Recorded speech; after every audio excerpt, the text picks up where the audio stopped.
My dear friends, esteemed listeners, and seekers of truth, I stand before you today to unveil a profound secret that has the power to transform your life in ways you've never imagined. Our topic today is both simple and revolutionary. Stop telling what's going on in your life. Now you might wonder, Neville, how can such a simple act hold such transformative power? Allow me to explain, for in this seemingly modest suggestion lies the very key to manifesting your deepest desires and living the life you've always dreamed of. You see, my beloved, the world you perceive around you is nothing but a reflection of your own consciousness. Every circumstance, every event, every person you encounter is but an expression of your own inner state.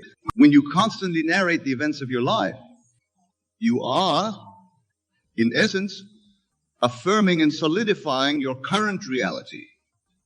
You are giving life and power to the very circumstances you may wish to change. God, the infinite creative power that resides within you, spoke the world into existence. Let there be light, he said, and there was light. Your words, my dear friends, carry the same creative power. When you speak of your life, you are not merely describing it. You are creating it anew with every utterance.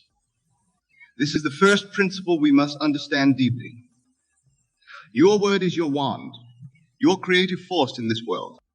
Now you might ask, but Neville, isn't it natural to share our experiences with others? Isn't it human nature to seek connection through our stories? And indeed it is. But I implore you to consider a higher truth. Your true nature is not human, but divine. You are God in human form, the operant power of the universe expressing itself through you. And as such, you have the power to choose which story you wish to tell. The story of what is or the story of what could be. Remember, my dear friends, that your imagination is the very workshop of God.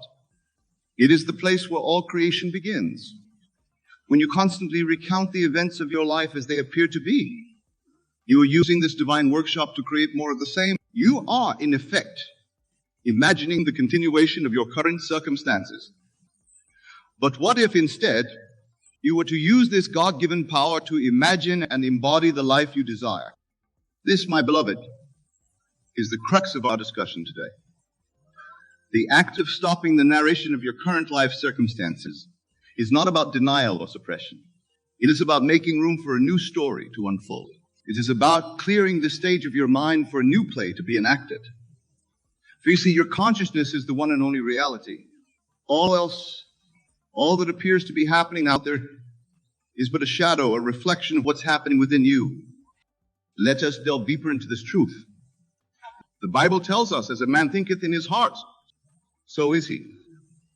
This is not mere poetic language, my friends. It is the most practical advice you will ever receive.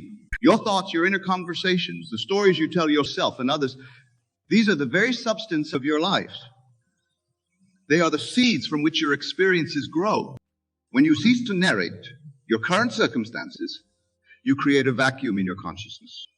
And nature, as we know, abhors a vacuum. This space you create becomes fertile ground for new possibilities, new stories, new realities to take root. This is the power of silence, the power of withdrawing your attention from what is and placing it firmly on what could be. Now, some of you might be thinking, but Neville, how can I ignore my current reality? It's right there in front of me. And to this I say, your physical senses show you only shadows, only the effects of past thoughts and beliefs. They do not show you reality. They show you a memory of what you once believed to be true. Your true reality, the only reality that matters, is what you hold in your imagination. Consider the story of the paralyzed man whom Jesus healed. When Jesus said to him, "Rise, take up thy bed, and walk," he was not denying the man's current physical state. He was seeing beyond it to the man's true, perfect state in the realm of imagination. And the man, choosing to align himself with this higher vision, found himself healed. This, my dear friends, is the power that lies dormant within each of you. The power to see beyond current appearances to the truth of your being. So I ask you, what story are you telling? When you speak of your life, are you recounting the shadows of past beliefs? Or are you speaking forth the reality you wish to experience? For make no mistake, every word you utter is a declaration to the universe, a command to your subconscious mind to make it so. Let's now turn our attention to the practical application of this principle. How does one stop telling what's going on in their life? It begins, my beloved, with a shift in focus. Instead of allowing your attention to be captured by external circumstances, turn it inward. Dwell in the secret place of the Most High, which is your own wonderful human imagination. In this inner sanctum, you have the power to rewrite your life story. You can revise past events, imagine future successes, and most importantly, you can feel the joy, the satisfaction, the fulfillment you desire as if they were already accomplished. For in the realm of imagination, there's no past or future. There's only the eternal now, pregnant with infinite possibilities. When you find yourself tempted to speak of your current circumstances, pause. Take a deep breath. Ask yourself, is this the story I wish to continue living? Is this the reality I wish to perpetuate? If the answer is no, then hold your tongue. Instead, go within. Imagine the scene that would imply your desire fulfilled. Feel it, see it, hear it, touch it in your imagination. Make it as real and as vivid as possible. This, my friends, is the art of assuming the feeling of the wish fulfilled. It is the secret to all manifestation, all creation. For you do not get what you want in life. You get what you are. And what you are is determined by the inner conversations you entertain. The mental diet you feed yourself day after day. Now, some of you might be wondering, but Neville, won't people think I'm strange if I stop talking about my life? Won't they ask questions? And to this I say, let them, your inner conviction, your unshakable faith in the reality of your imagined state will be all the answer they need. Remember, the outer world must conform to your inner assumptions. As you persist in your new story, your new state of consciousness, the world around you will have no choice but to reflect this change. Consider the biblical story of Joshua and the walls of Jericho. Joshua and his men were instructed to march around the city in silence for 6 days. On the 7th day, they were to shout and the walls would fall. This, my beloved, is a perfect allegory for the principle we're discussing today. The 6 days of silence represent your withdrawal of attention from current circumstances. The shout on the 7th day represents your declaration of your new reality. So I say to you, be silent about your current circumstances. Let the walls of limitation that surround you stand undisturbed by your words or your attention. Instead, in the silence of your imagination, build the new story you wish to live. Feel it. Believe it. Know it to be true. And then when the time is right, declare it with the full power of your being. Watch as the walls of your old reality crumble before the might of your imagination. But remember, my dear friends, this is not about forcing change through sheer willpower. It is about aligning yourself with the truth of your being, with the God within you who effortlessly creates worlds. It's about relaxing into the knowledge that what you desire is already yours in the realm of imagination, and therefore must manifest in your physical reality. As you practice this principle, you may find that opportunities arise for you to speak about your life. When this happens, speak from the state of your wish fulfilled. Speak as the person who already has what you desire. For remember, your words are not merely descriptive. They are creative. Every time you open your mouth, you are either affirming your current reality or calling forth a new one. Let me share with you a personal experience to illustrate this point. Many years ago, when I first began to apply these principles in my own life, I found myself in dire financial straits. The temptation to speak of my lack, to commiserate with others about the difficulty of my situation, was almost overwhelming. But I knew the power of my words, the creative force of my imagination. So instead of speaking of luck, I spoke of abundance. Instead of focusing on what I didn't have, I imagined what it would feel like to have more than enough. I lived from that state, I spoke from that state, I thought from that state. And lo and behold, my circumstances began to change. Opportunities arose, unexpected income flowed in. And before long, my financial reality had completely transformed. This, my beloved, is the power that lies within each of you. It is the power to rewrite your life story, to reshape your reality through the creative use of your imagination and your words. But it requires discipline, it requires faith, and above all, it requires persistence. You see, the outer world may not change overnight. Your current circumstances are the fruit of past thoughts and beliefs, and it may take time for the new seeds you're planting to bear fruit. This is where many falter. They begin to imagine a new reality. They speak new words for a time. But when immediate results don't appear, they revert to their old patterns. But I say to you, persist. Hold fast to your new story, even when all outer evidence seems to contradict it. Remember, the physical world is but a shadow, a reflection of your inner state. As you persist in your new assumption, as you consistently embody the feeling of your wish fulfilled, the outer world has no choice but to conform. Now, let us address another aspect of this principle. When you stop telling what's going on in your life, you create space. Space for new thoughts, new ideas, new possibilities to enter your consciousness. You see, my dear friends, your mind is like a garden. The thoughts and words you entertain are the seeds you plant.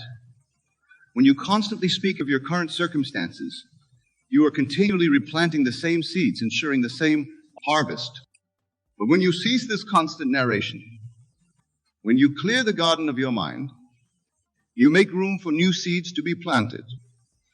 Seeds of possibility, seeds of growth, seeds of transformation. And it is in this fertile silence that you can truly hear the voice of God. That still small voice within that guides you towards your highest good. Consider the biblical injunction. Be still and know that I am God. This stillness, this silence, is not merely the absence of external noise. It is the quieting of your own internal chatter, the ceasing of your constant narration of what is. In the stillness, you create space for the God within you to speak, to guide, to create anew. I challenge you, my beloved. For the next week, dramatically reduce how much you speak about your current circumstances. Instead of telling others what's going on in your life, go within. Use that energy, that focus to imagine and feel the reality you desire. Speak only from the state of your wish fulfilled. Watch as your inner world begins to shift. Remember, my dear friends, that your imagination is the very gateway to the kingdom of heaven. It is through your imagination that you commune with God, that you access the creative power of the universe. When you imagine and feel your desires already fulfilled, you are literally experiencing the kingdom of heaven. The realm where all things are possible, where all desires are instantly fulfilled. In your imagination, there's no need to tell others what's going on in your life, because in that realm, you are already living the life you desire. You are already experiencing the joy, the abundance, the love, the success that you seek. And as you persist in this state, as you make your imaginal acts more and more real to you, they must, by law, manifest in your outer world. This is a promise of Scripture. Whatsoever things ye desire, when you pray, believe that ye receive them, and you shall have them.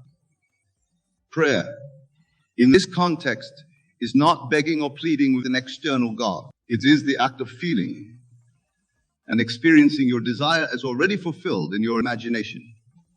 It is the act of aligning your entire being, your thoughts, your feelings, your words, with the state of your wish fulfilled. So, my beloved, I implore, stop telling what's going on in your life. Instead, tell the story of what you want to go on in your life. Speak as the person who already has what you desire. Feel as that person would feel. Think as that person would think. For in doing so, you are not engaging in mere fantasy or wishful thinking. You are engaging in the highest form of creative action. You're literally bringing forth a new reality from the infinite realm of possibility. Remember, the world is yourself pushed out.